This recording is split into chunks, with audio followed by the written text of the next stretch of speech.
ये कहानी दुखी दिल वाले अवश्य पढ़े और सुने। नवीन एक प्राइवेट विद्यालय में शिक्षक था। नवीन शुरू से ही शांत प्रकृति का इंसान था। एक दिन कक्षा में पढ़ाते हुए किसी बच्चे पर उसे गुस्सा आ गया और उसने उस बच्चे को डांट दिया। बच्चे को अपना अपमान बर्दाश्त नहीं हुआ। उसने अपनी काफी फाड़ दी और नवीन के सवालों का जवाब नहीं दिया।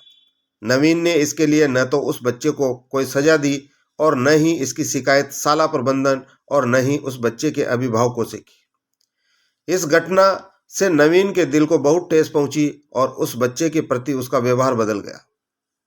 उसने फिर कभी उस बच्चे को कुछ नहीं कहा। नवीन का मन उस बच्चे द्वारा किए अप्रत्याशित व्यवहार और अपने अपमान के भाव को भूला नहीं पाया।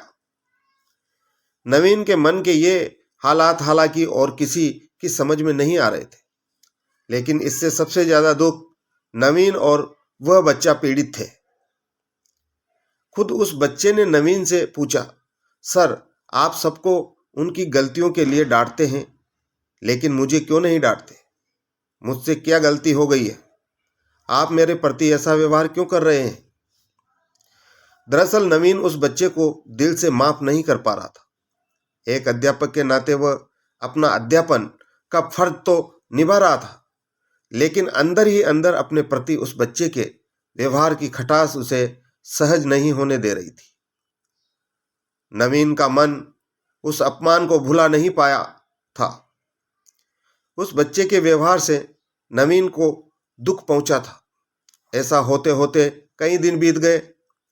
कुछ दिनों बाद नवीन का शहर के एक ध्यान शिविर में जाना हुआ, जहां ध्यान से पहले आत्मशुद्धि के लिए एक सेशन चल रहा था। वहां अनुदेशक सब लोगों से अपने आप से दूसरों को माफ करने के लिए कह रहा था। जिसने तुम्हारा दिल दुखाया उसे माफ कर दो, उसकी गलतियों की सजा भगवान खुद देगा।